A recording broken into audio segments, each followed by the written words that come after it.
Wa rahmatullahi wa barakatuh. Just an initial announcement again of this before the lecture is that on Wednesday we will be having a Q&A session inshallah following the lecture. The lecture will be slightly shorter so we can have a half an hour session for Q&A. Please feel free to ask some questions using the link in the description. It's all anonymous. I don't know what you're saying. I don't know who you are that's saying it. And inshallah, no matter what question it is, inshallah you can ask it. If it's controversial or not, just to give you ideas of what type of questions I've received so far is about tatbir, about matam, about a few various controversial topics. How are the imams? Why do the Shia believe the imams are infallible, for example? Inshallah, we'll go through these questions one by one, and if there's any more questions, inshallah we will hear it and you have an opportunity to ask it in the link below. So without further ado, we will start the fifth night lecture, inshallah. A'udhu billahi minash shaitanir la'inir rajim. Bismillahir rahmanir rahim. Sallallahu alayka ya sayyidi wa mawlai. Ya ashrafil anbiya'i wal mursaleen. يا حبيب الله العالمين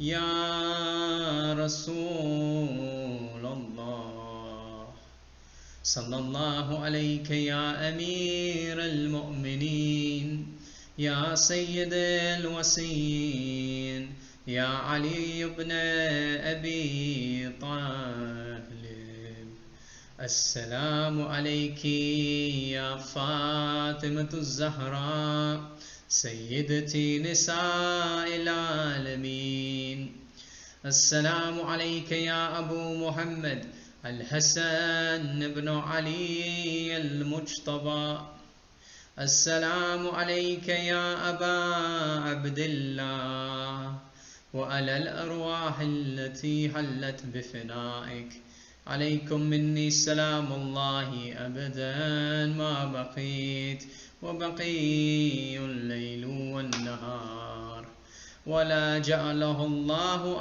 آخر العهد مني لزيارتكم. All together now inshallah in your homes wherever you are, recite it all together. Assalamu ala al-Husayn وعلى علي بن الحسين وعلى أولاد الحسين وعلى أصحاب الحسين ورحمة الله وبركاته. Allah subhanahu wa ta'ala tells us in the Holy Quran a statement which we can use as an example on how we should live our lives. In the Holy Quran, Surah Al-A'raf, verse number 10, Allah subhanahu wa ta'ala mentions, certainly we have established you on the earth and made in it various means of livelihood for you. Little do you thank. Sadaqallah al-Aliyyul Azim. Allahumma salli ala Muhammad wa ali Muhammad. When it comes to working and livelihood, we see that in Islam, we need to understand what exactly Islam says about this concept. Given that in a normal, average person's day-to-day life, especially the type of person who's watching this lecture, I assume if you're in adult work, that you'll be working, spending most time maybe with your direct family, maybe your wife, your kids, your parents, whoever that may be. However, the second group of people, or the second piece on the itinerary, which you spend your most amount of time with, is your work colleagues. It's in the workplace.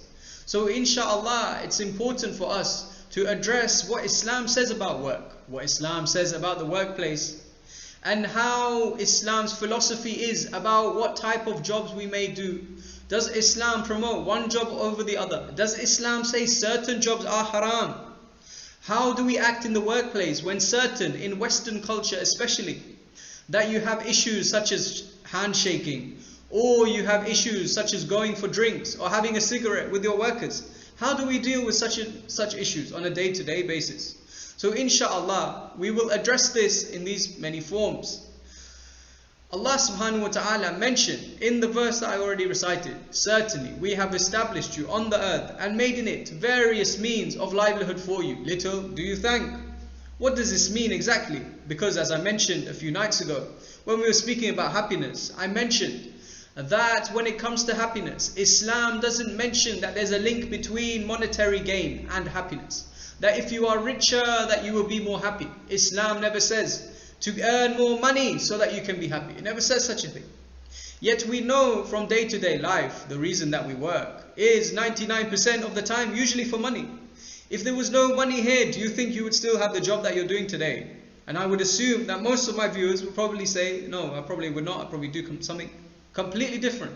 So what does Islam say about work? Because in our minds, we may think that work is connected with money. Yet we also know Islam doesn't really put such a big station on money. So does Islam equally not say such a big station on work? We must see on what side of the spectrum it stands. Because on one side of the spectrum, you may see in certain countries, back in the last 50, 60 years ago, when there were no human rights in terms of working, there were no worker rights. You'd see people working 24-hour shifts again and again. At least now, if a doctor works a 24-hour shift, they get some time off to rest in between. However, back then, there was not even a time off. They had to work and work and work. And if they refused to work, then they would just get sacked. There'd be no rights, there'd be no sort of appeal process, and you just get sacked. And due to the fact that people were so reliant on work for their mortgages, for providing for their families, they had no choice but to be working like this, working, as you say, work like a dog.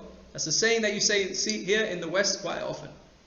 Is that the stance that Islam takes? Or is it on the other side of the spectrum, where we say that we don't need to work alone? And you'll see examples in the modern era, such as Emma Slade, who was an individual who worked for various large investment banks. She was a Cambridge graduate, who was known as an individual who was one of the top financial analysts. One of the companies she worked for is HSBC. Another one, I believe, is Goldman Sachs. She gave this all up to become a monk, to become someone who lives in one of the monasteries in the mountains and does not do any sort of job anymore, but works on doing yoga and teaching people yoga. But she said that she took years off to study in a mountain, and it made her feel a certain level of happiness. It made her feel fulfilled, to a point that she didn't feel fulfilled where she had this job as a financial analyst. So does Islam take one position on one side of the spectrum or the other side of the spectrum? Or does it lie somewhere in between? Does Islam promote the idea that we should not work? That work is not that important, that is low on the list of things to do? Inshallah, we will discuss this when we analyze the Quranic ayats on this issue as well as the hadith. Rasulullah sallallahu alayhi wa alayhi mentions, as recorded in Bihar al-Anwar, volume 103, hadith number 13, that the blessings consist of 10 parts. 9 parts are contained in trade, working to earn one's living, and the 10th part lies in endurance. That Rasulullah sallallahu alayhi wa alayhi mentions, in the blessings, there are 10 parts of blessings. 9 parts of that blessings is to do with working and earning one's living.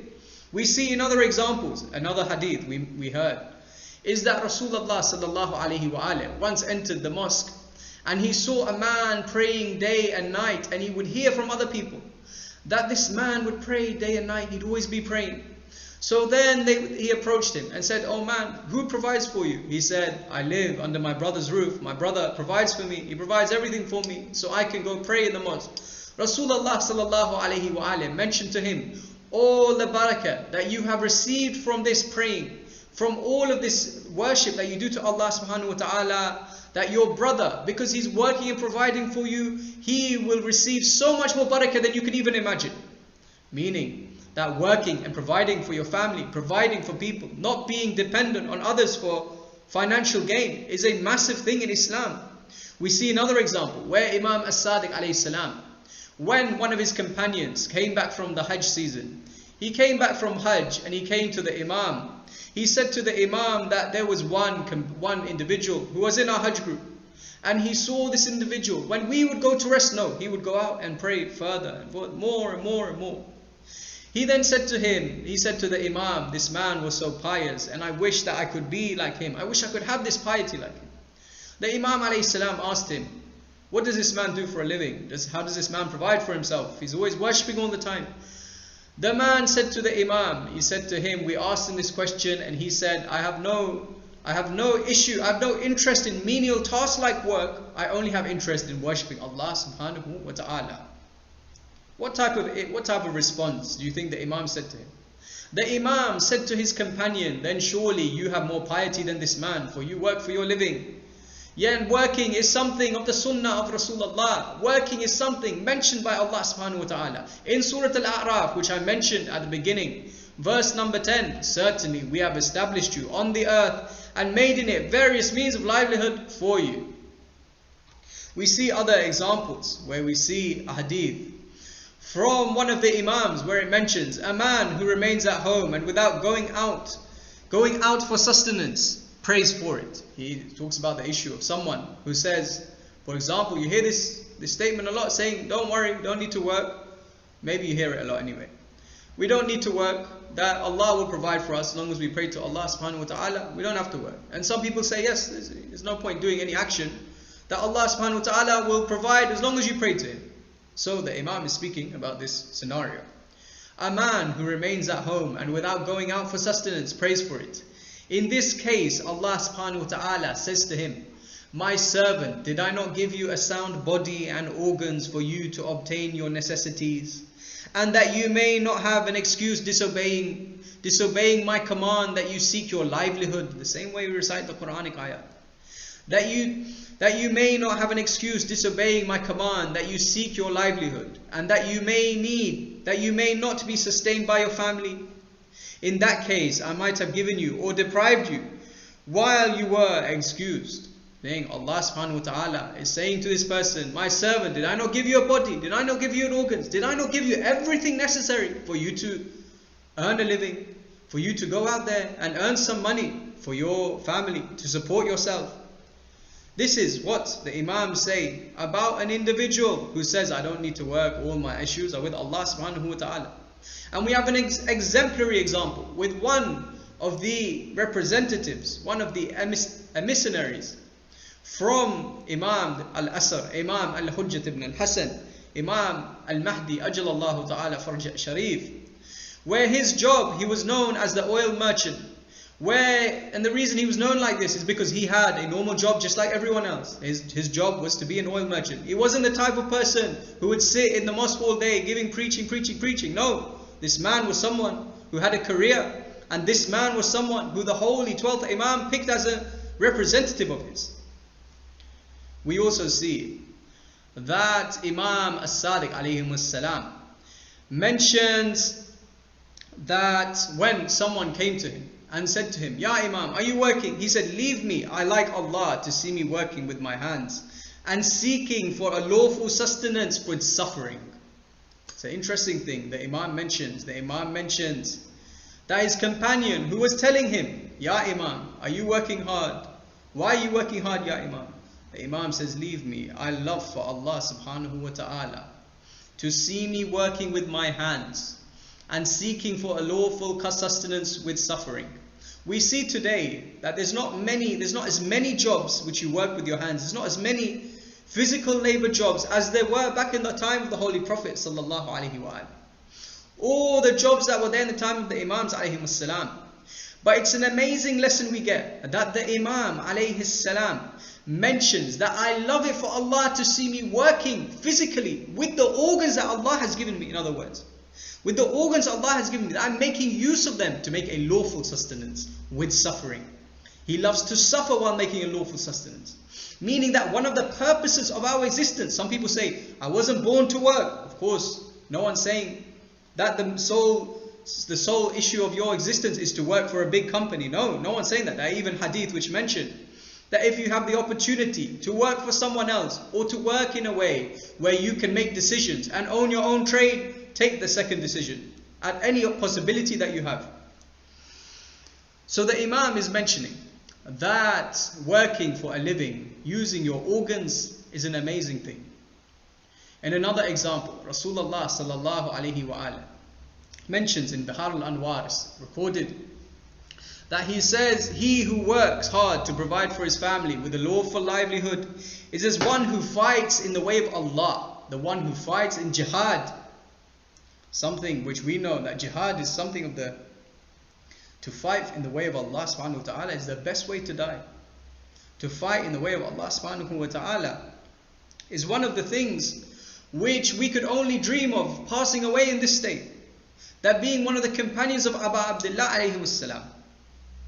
And we see an example in the Holy Prophet sallallahu alayhi wa alihi's life, where when he was looking for companions, when his following was quite low, and the armies were going to attack him left, right, center, and he was looking for warriors, he came across a man who had a good build. He looked like a very strong man. He said to him, "Oh man, do you want to join our army?" He said, "Of course, Ya Rasulullah." He says, "Before you join, I want to ask you a question. What is it that you do?" He said, "I work with my hands, I work as a laborer, and I work to provide for my parents, my elderly parents." He said to him, "Oh man, do not join us in jihad, for what you are doing for your parents is more significant." Another example of showing how great it is to work and provide a sustenance for yourself. We see another example where the Imam, one of the Imams, Imam as-Sadiq alayhi salam, mentions in a hadith, those who were better than me and my father. You want to know about those who are better than the Imams? Worked with their own hands. It's an amazing thing when the Imams say those who are better than me. Because on the day of Ashura, Imam Hussein alayhi salam also said, you can read it in Kitab al-Irshad, he said that my grandfather was better than me, my father was better than me, my mother, my brother were better than me. So when the Imam is saying those who are better than me, we are talking about people who the Imam, who is at the perfect station of Allah, close to Allah subhanahu wa ta'ala, who the Imam is saying is better than them. He says, those who are better than me and my father worked with their own hands. Rasulullah, Ali ibn Abi Talib and my forefathers worked with their hands, and it is the manner of the prophets and the successors and of the righteous ones. Meaning that this is the seerah of the prophets. The prophets came with a message. 124,000 prophets came with a prophetic message. A message dedicated to worshipping Allah subhanahu wa ta'ala. And the Imam is saying that it is of the manner of the prophets to work hard with their hands, with their organs, using their organs. Another story of Imam as-Sadiq alayhi salam, where it says Imam as-Sadiq alayhi salam was busy working in his garden one day, wearing working clothes, with a spade in his hand, when one of his friends, Abu Umro Shaybani, arrived. Seeing him drenched in his perspiration, obviously he was working hard, and when you're working hard in the heat, you start sweating. Seeing him drenched in his perspiration because of the heat and the labor, he wanted to ask the Imam, "Do you need a servant?" He said, "Do you need a servant, Ya Imam? Why are you working like this? Are you doing this to show that you need someone to help you?" The Imam said, "No, I love working like this. I like working on the farm with my own hands. It is necessary for a man to face the heat of the sun and feel the exhaustion while earning a living for his loved ones, earning a living for his family." So again, we have another example of how the Imams have such a great importance when it comes to work. Now, if we speak about what is the philosophy of work, what type of jobs that we need, we can start by looking in the Holy Quran. Surah Az-Zukhruf, verse 32, Allah subhanahu wa ta'ala tells us, "Do they distribute the mercy of your Lord? It is we who have apportioned among them their livelihood in the life of this world, and have raised some of them above others in degrees of rank, that they may make use of one another for service. But the mercy of your Lord is better than whatever they accumulate." We see, if we want to see the tafsir of this verse, Amir al-Mu'mineen alayhi salam has a beautiful tafsir, a very beautiful tafsir of this verse. And it's a big tafsir of this verse, and he focuses on the part of the verse which mentions that Allah subhanahu wa ta'ala is saying, "It is we who have dispensed among them their livelihood." Amir al-Mu'mineen alayhi salam speaking about the verse. He says in his tafsir, Allah the Exalted told us that employment is one of the means of a people's livelihood. Meaning that to have a livelihood, you must have an employment. It's one of the means. You must try hard in getting it. He in his wisdom, Allah in his wisdom, diversified the energies, the wills and the conditions of the people. What does this mean? Thus he made man's employment of one another one of the means of people's livelihood. I'll read the whole thing, then we can go line by line. If every one of us was forced to build for himself, make his own furniture, and produce everything himself, the world's conditions would not be bearable, and people would not be able to endure them, and would find them impossible. But he ensured its management by diversifying their energies, so that everyone performs for others that which is compatible with their own capacity, in order for some of them to be served by others, and for their conditions to be sound. We can get from this tafsir a few points which Amir al-Mu'mineen alayhi salam is telling us. The first point I want to focus on is where he says, the first line, Allah the Exalted told us that employment is one of the means of the people's livelihood. And then he says, He in His wisdom diversified the energies, the wills and the conditions of the people. What does this mean? The fact that we have different interests. We are all unique. Maybe I am more interested in art, and someone else is more interested in mathematics, and someone else is more interested in history, and someone else is more interested in engineering, and someone else is more interested in being a doctor, and someone else is more interested in aeroplanes or motors or anything. The fact that Allah subhanahu wa ta'ala diversified our interests is a rahmah for us. Why is it a rahmah for us? Thus he made man's employment of one another one of the means of the people's livelihood. It's a rahmah because it increases our own livelihood. How so? If I wanted to buy a house, or if I wanted to build a house, would I build that house myself? As Amir al-Mu'mineen says, if every one of us was forced to build for himself, I want a house, need to build a house. I want a toaster, I need to build a toaster. I want a hob, I need to come up my own way to make a hob. I want a light bulb, I need to go to the old Thomas Edison and come up with a light bulb. I need to do all these things by myself. Is that really something that I can live with? If every one of us was forced to build for himself, make his own furniture, and produce everything himself, the world's conditions would not be bearable. Amir al-Mu'mineen alayhi salam is pointing out a beautiful point here, a beautiful point. That the way mankind goes forward in time, the way we rely on one another, the way that each human being has different desires, and these different desires is what makes them want to be a professional in a different field to one another, is an amazing thing. And an amazing thing because it is necessary for the whole of society. For example, can you have a society where you don't have someone who's a policeman, or someone who's someone who wants to deal with fire, or someone who's a builder, or someone who's a doctor, or someone who even runs the bank, I could say, or even someone who is a lawyer? Can you really run a society without any of these people? Amir al-Mu'mineen alayhi salam saying there is a hikmah, there is a wisdom behind this, that Allah subhanahu wa ta'ala makes each of us feel an interest in a different thing, a different art, a different science, so that we can help each other, so that we can serve each other. If every one of us was forced to build for himself, make his own furniture and produce everything himself, the world's conditions would not be bearable, and people would not be able to endure them. Yes? How many times have you heard the saying, we don't want to reinvent the wheel? Of course, if you had to do that, you would never have a car to drive in, and would find them impossible. But he ensured its management by diversifying their energies. Allah subhanahu wa ta'ala, again, we may think, why is it that we are interested in, for example, art? Or why is it I'm interested in computers? Or someone else is interested in engineering. Someone else is interested in cooking, becoming a chef.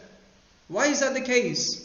Allah subhanahu wa ta'ala in His infinite wisdom has diversified our energies between us, made us different. And this is one of the amazing things about being different, because a lot of our societies, a lot of our communities, we often see that, we all have this kind of way of thinking that there's only a limited amount of jobs which people should do. And the most classical one is be a doctor or be an engineer. And we don't see, for example, I heard of a brother who went and did economics at university. Everyone knows that, I think now anyway, this was about 10 years ago. Everyone knows that if you do economics at university, it's a good degree. But back then, they thought it was a Mickey Mouse degree, because they thought, what is this degree? Computer science, the same thing, 10 years ago. What are you doing computer science for? Rubbish degree. Go do engineering. Why are you not doing engineering? Why are you not doing medicine?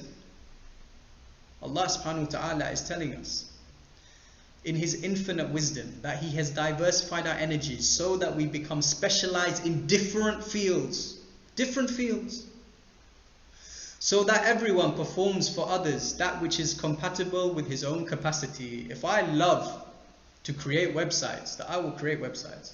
Or if someone loves to create furniture, create tables, he will create tables for people. And society will move forward with the use of every person's own specialist skill, in order for some of them to be served by others and for their conditions to be sound. So what jobs does Islam promote? Islam promotes all the jobs which go into society. We see the example of some people ask, shall I be a lawyer? They say being a lawyer, of course, is a big taboo subject. Sometimes you hear, oh no, don't be a lawyer. It's something where, you have to do haram. No, you do not have to do haram. Of course, Islam is a very personal, it's something which you are taught. It's something for your own morality. And Sayyid Muhammad Taqi al-Mudarrisi, he mentions, when it comes to religion, he says one of the main points of religion is that it is something which that is used for someone to derive their own morality so that they can make decisions in the future, whether it's their job, whether it's political decisions, whatever decisions it is. So if you are a lawyer, of course, you need to know that Allah subhanahu wa ta'ala tells you cannot lie, that lying is haram. And you need to also know the limits of Islam. And you must also check the cases that you take. However, being a lawyer is not something that's haram. Do you think a system, do you think a society can work without lawyers? Of course, you need lawyers. Without a lawyer, what would you rather have? Would you rather just have you get arrested, go to prison, no lawyer? You don't have anyone to defend you? Of course you need lawyers.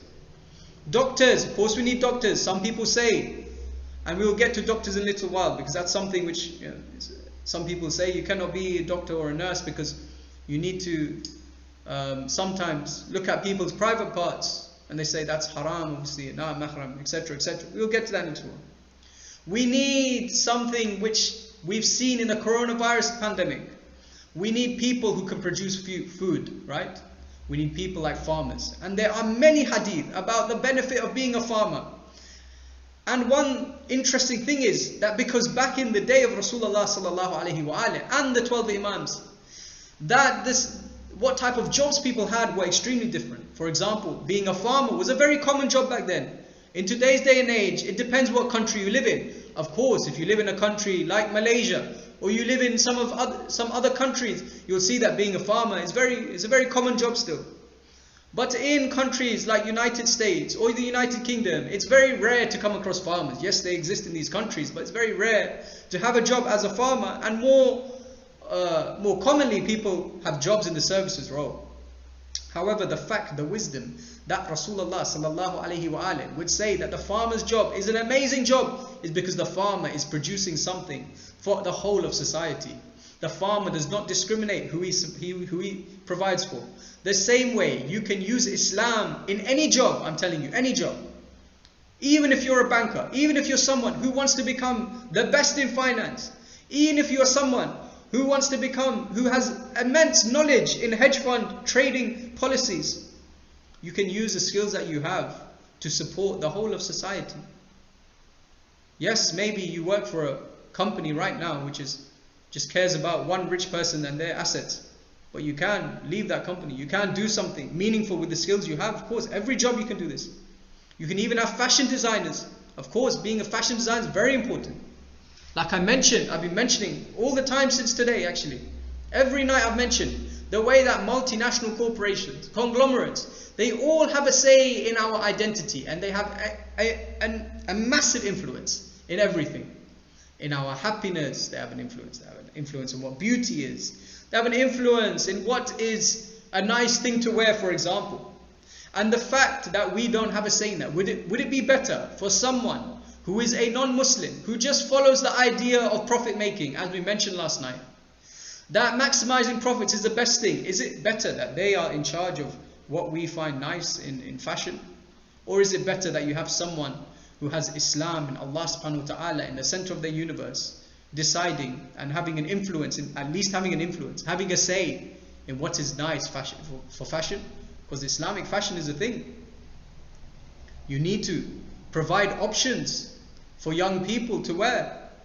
especially young Muslims, when they go to school and they see other people wearing all these tops or these things which may be haram Islamically, and they will feel pressured into it. Of course it's going to be a pressure seeing everyone else dress a certain way.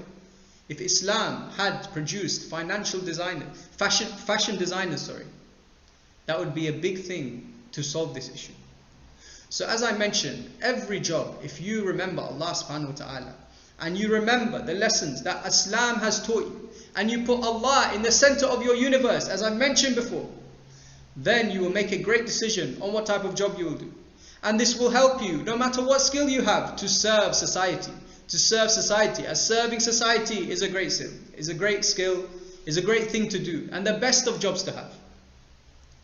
We see in a hadith, Muhammad bin Muslim narrates from one of the Imams that he was asked about a man who accepts a job, and before doing any work, of course we're getting into the topic of what jobs should we try and not do, try and stay away from.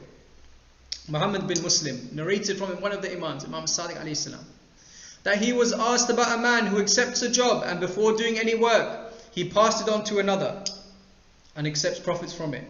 To which he replied, no, it is not allowed unless he does some work on it. You may see people, it's like me saying, I will basically provide a service for you. I will cook 20 biryanis, chicken biryanis. No, let's make it nicer, lamb biryanis. I'll provide 20 lamb biryanis for £20 each. And you know, obviously that's a rip-off. Who pays that much for a biryani?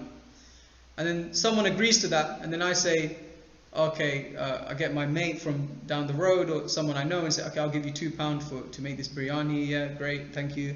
And I make a profit out of doing really absolutely nothing. The Imam is saying, don't be this type of person. Don't be that parasite who just tries to, don't be like that middleman. You know how you see the middleman everywhere? You see, like for example, a certain job, I don't want to say certain jobs as, you know, maybe it's up to your own interpretation, how you take this hadith and how you apply it in your life. Another example of jobs which you may, or work ethics, work habits that you should try and keep, is Amir al-Mu'minin alayhi salam, Ghurar al-Hakim, Hikam, Ghurar al-Hikam. Hadith number 974. Amir al-Mu'minin alayhi salam says, mistakes happen frequently when work is done with haste. Remember, brothers and sisters, when you are in the workplace, when you are working, the people who you work with are people who will know what a Muslim is like. If you do work quickly and you don't put effort into it and you do a bad job, of course they're going to think these Muslims are useless. Oh, these Muslims come over here and they do this useless job. It's going to put a negative image in their mind. And last night we mentioned the hadith of Imam Sadiq alayhi salam. Be an ornament for us, not a disgrace. Invite people to Islam, not with your tongue, but with your actions. So Amir al-Mu'minin is saying, mistakes happen in work when work is done with haste, it's done quickly. So do a good job in your work, of course, so you can give an image that you are a professional person, that you have integrity, that you care about what you do. And this is one of the things Islam is preaching, that you must be, whatever you do, to be in the moment. Do that as much as you can. Reach your potential in that moment. The same way last night we mentioned the hadith about if a believer asks you something, go to the top of your abilities to help them if you're going to accept. If you're going to accept and say, yes, I'll help you, go to the top of your abilities. Don't do a half-hearted job. Islam is saying again, if you do a job quickly, of course, mistakes will happen because you're doing it quickly. Do your job properly. Don't do just a fast job just to get it done so you can do the next job. Nahj al-Balagha, saying 127. Amir al-Mu'minin alayhi salam says, he who is negligent in his work is afflicted with anxiety. Afflicted with anxiety. Where again, Amir al-Mu'minin alayhi salam is saying that if you are negligent to your work, let's say you have a job and you put it as a second thing that you want to do every time, you don't really care about your job, of course this is going to give you anxiety. Of course it will, because you don't know next time, maybe you don't know if you have that job security in a few days time when people find out that you're being negligent. No, again, Amir al-Mu'minin alayhi salam is saying that in your job, make sure you work to the best of your abilities. This is the work ethic of the Ahlul Bayt alayhim salam. The same way earlier, we mentioned Imam Sadiq alayhi salam. He would say, leave me, for I love sweating. I love to struggle. I love to be in the heat and work. I love to do this for Allah subhanahu wa ta'ala. Because everything we do can be for Allah subhanahu wa ta'ala. Is it not? If you have Allah in the center of your universe, and everything that you do, you think, will this bring me close to Allah or further away from Allah? Of course, everything you do will be for the sake of Allah subhanahu wa ta'ala. In another thing, another hadith from Rasulullah sallallahu alayhi wa ala, he mentions 10 qualities of a righteous person, someone who's righteous. And one of those things is someone who works for the sake of Allah. As I just mentioned, that if you work for the sake of Allah, every job you do, you think, will this be something that I will be able to use this skill, maybe today, if not today, maybe in a few years, maybe I'll gather this skill so that I can serve Allah subhanahu wa ta'ala. And how do you serve Allah subhanahu wa ta'ala? Serving Allah subhanahu wa ta'ala is not just at the minbar, it's not just at the mosque. Serving Allah subhanahu wa ta'ala is doing things for the believers, doing things for the orphans, contributing to your society, helping people out who are non-Muslim. Doing all these good acts is something which is serving Allah subhanahu wa ta'ala. Because Allah subhanahu wa ta'ala gives us instructions on what is good and what is bad. And if we follow what is good and we follow what Allah instructs us, then it means we're working for the sake of Allah subhanahu wa ta'ala. We see, now we get on to the part of the lecture where we talk about certain issues which may occur at work. Certain issues which I feel have become quite common, and from speaking to various people at work, I hear about these issues a few times, not once, not twice, maybe 3-4 times. I hear about that. The first thing is Amir al-Mu'minin alayhi salam. I'll start with the hadith. Bihar al-Anwar, volume 83, hadith number 25. Amir al-Mu'minin alayhi salam sent a letter to Muhammad bin Abi Bakr. He said to him, observe the timing of salah and perform it as at the prescribed time, neither hastening to pray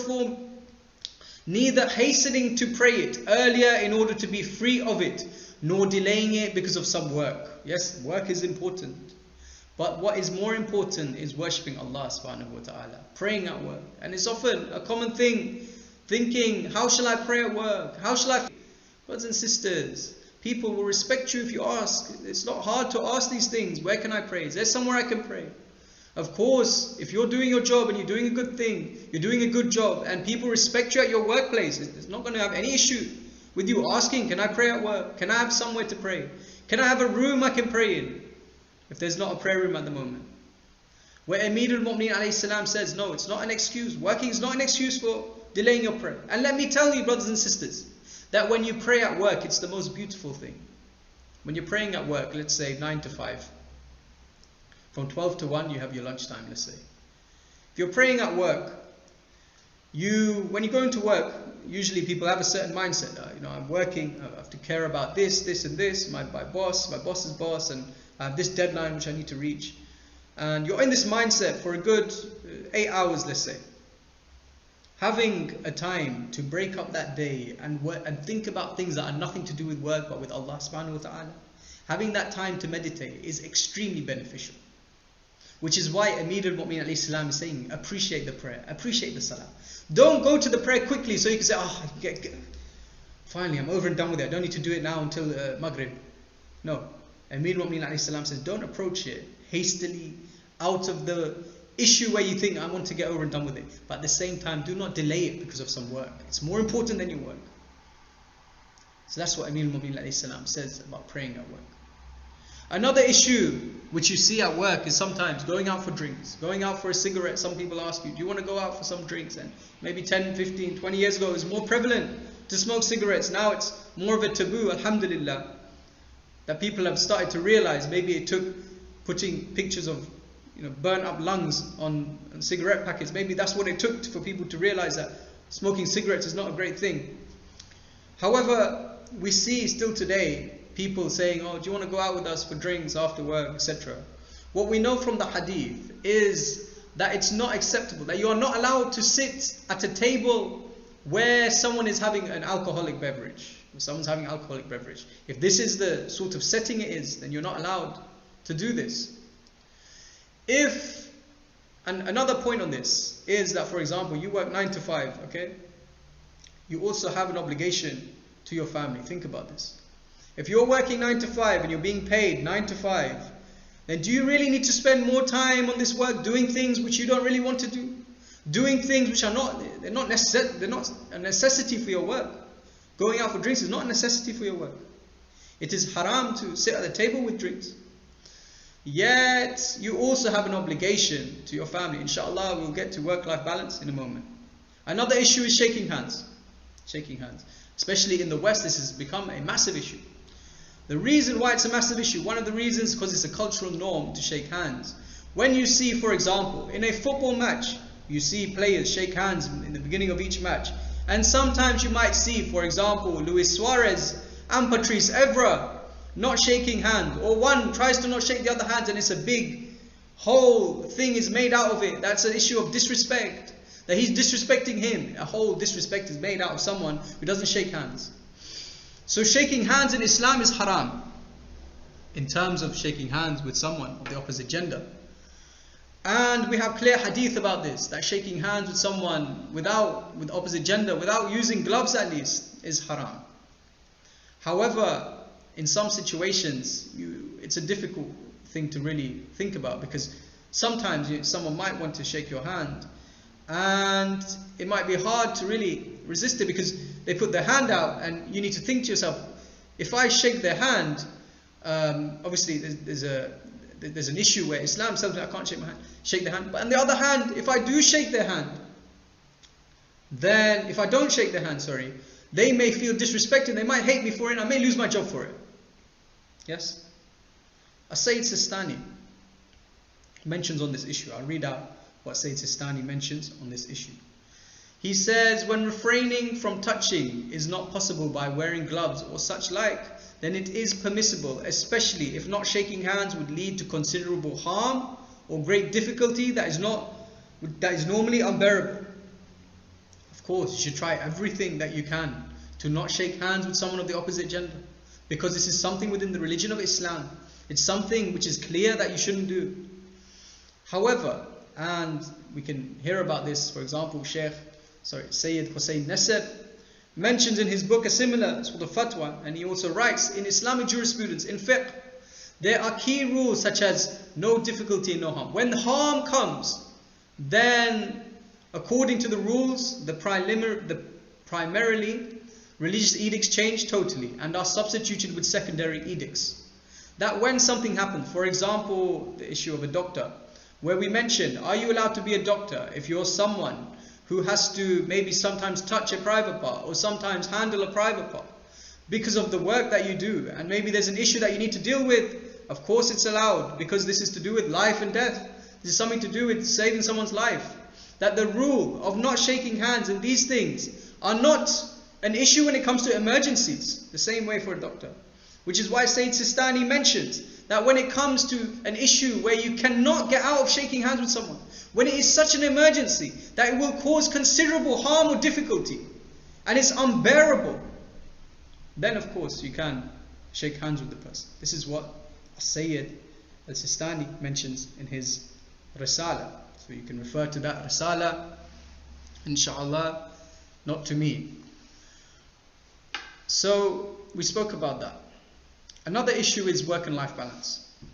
We see in a journal in 2019 where they did a study on how many hours you spend at work affects your family life.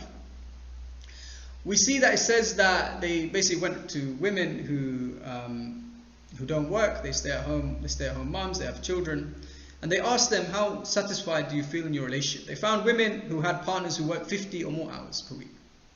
And they found women who had partners who worked 35 plus hours per week. They found that those who had partners who worked for 50 or more hours per week had greater stress and substantially lower relationship satisfaction compared to women whose partners worked 35 plus hours a week.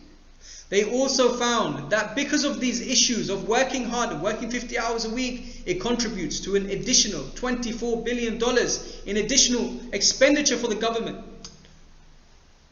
Because of these issues that come about from working so hard and causing a relationship to break down.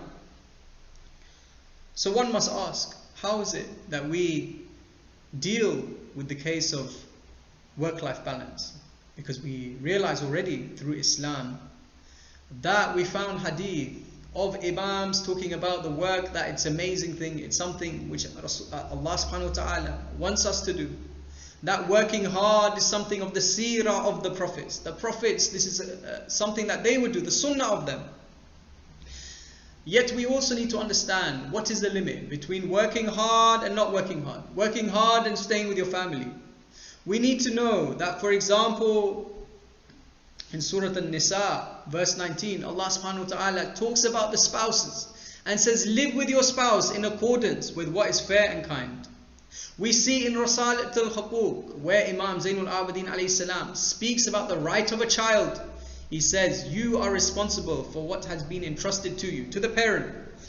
The parent is responsible for what has been entrusted to them, such as educating them in good conduct, pointing them in the direction of Allah, and helping them to obey Allah. So act towards him with the action of one who knows that he will be rewarded for good doing toward him and punished for evil doing. In other words, you need to spend considerable amount of time with your child. How can you do that if you're working so much? You have an obligation to your child to look after them in this way, to educate them, to point at them in the direction of Allah. And we see in letter 31 of Nahj al-Balagha, Amir al-Mu'mineen alayhi salam mentions that as a consequence of focusing on myself, focusing on my own qualities, I realized something that was very important to me, and that was you, Ya Hassan.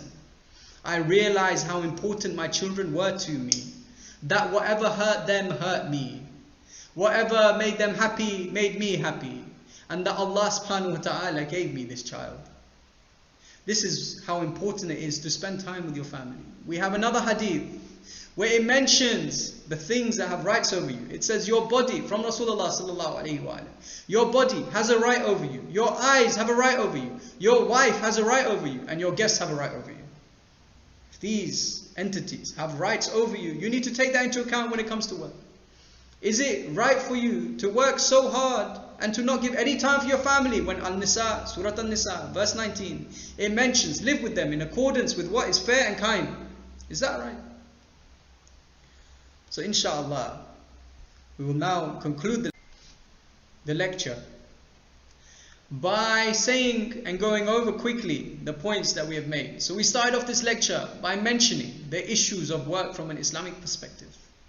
How is it, for example, there's people who go and live in the mountains in Tibet, they go to monasteries and they stay away from work and they live here and go into meditation for years upon years. Is that an acceptable way of living according to Islam, according to Allah subhanahu wa ta'ala? We mentioned that no, that is not. Allah subhanahu wa ta'ala created us, gave us organs so that we can work.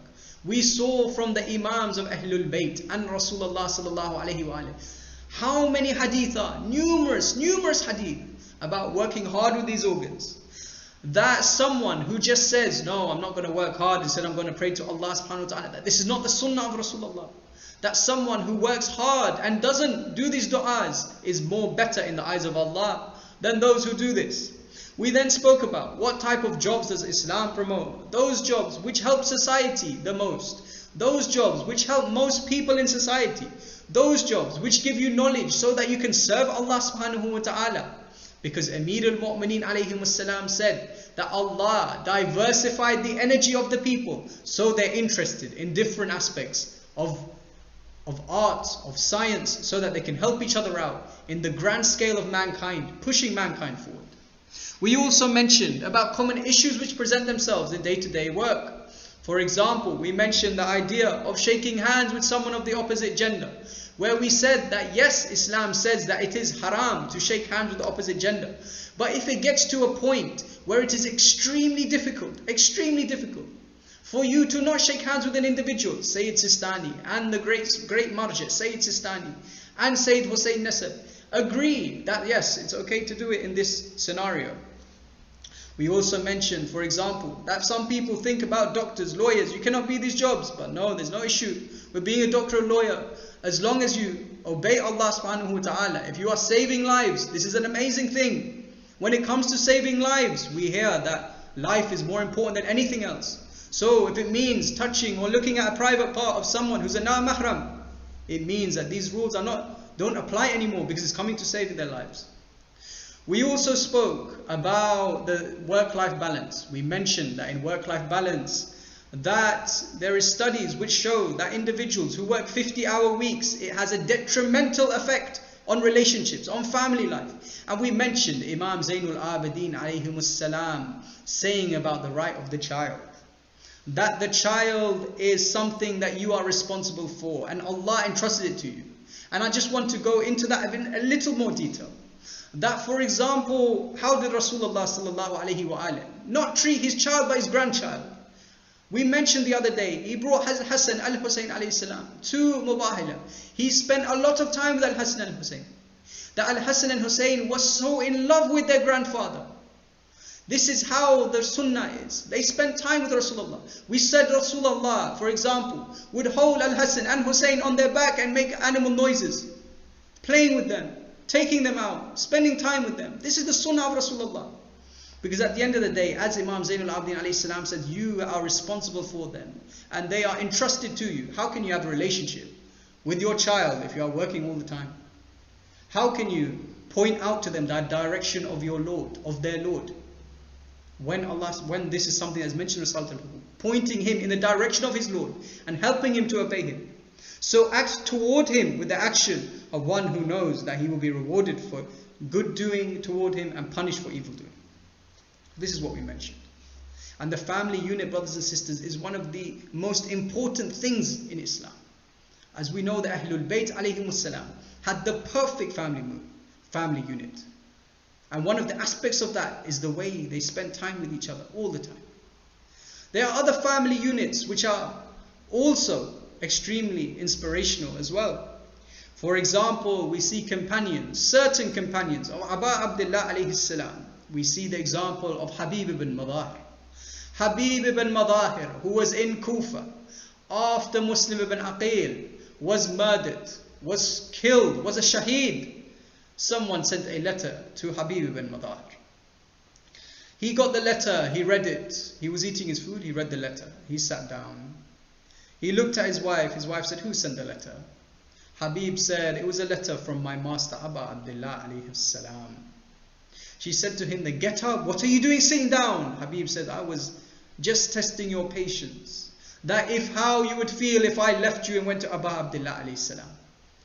You see how connected this family unit are. That Habib ibn Madahir's wife tells her husband, what are you doing? Get up, support Abbas Abdullah. Go to Karbala right away.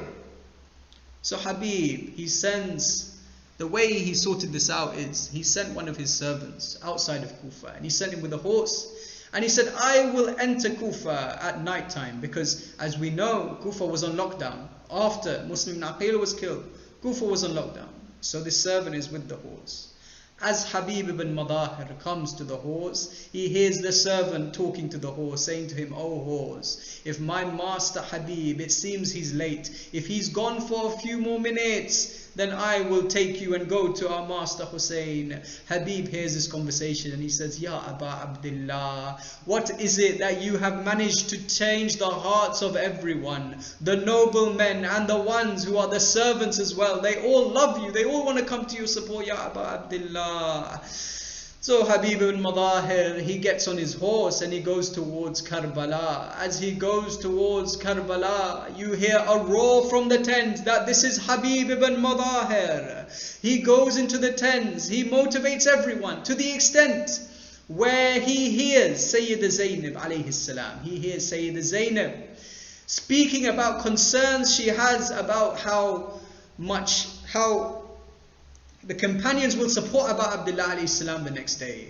So Habib goes to the tent and tells the companions, he tells them, I heard Zainab bint Ali talking about us, saying that maybe we won't be able to support Abbas Abdullah. So Abbas Abdullah enters the tent and he says to the companions, oh companions, this is your time to leave. You may leave, I will close the candle and you can leave. I do not want you, I do not ask of you to fight for me. It's up to you, it's a free choice. Of course, Abbas Abdullah alayhi salam wanted his companions with him, but he wanted it to be a truly free choice. One companion gets up and he says, Ya Abbas Abdullah, If I was killed and eaten by the wolves, and this happened to me 100 times, I would surely do it again and again.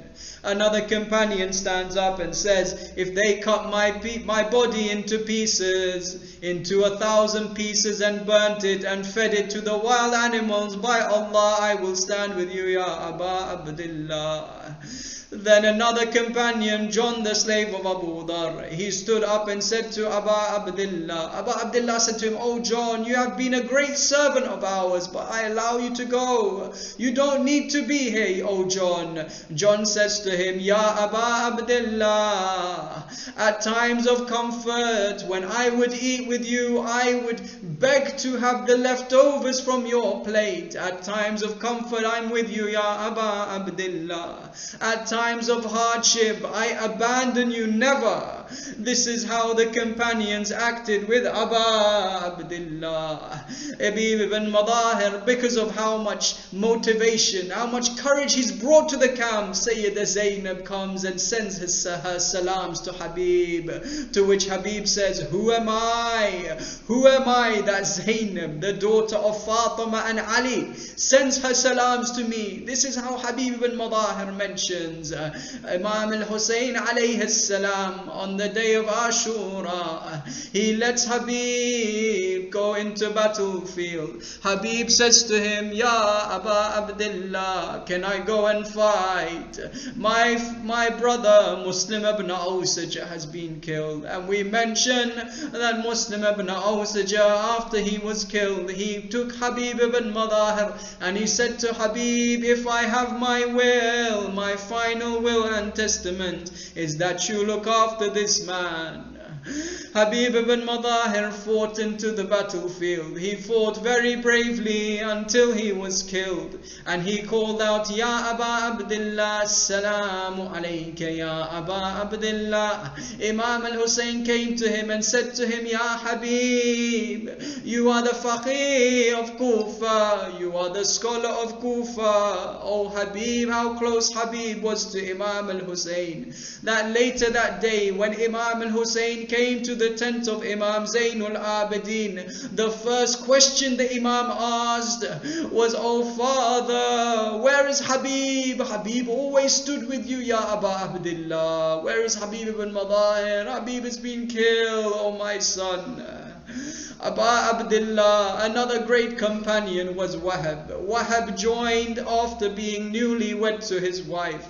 His mother said to him, "Oh Wahab, this man Aba Abdullah, his mother was the one who did dua for me to have you, Ya Wahab. So you are in service to him." Aba Abdullah allowed Wahab to join his camp.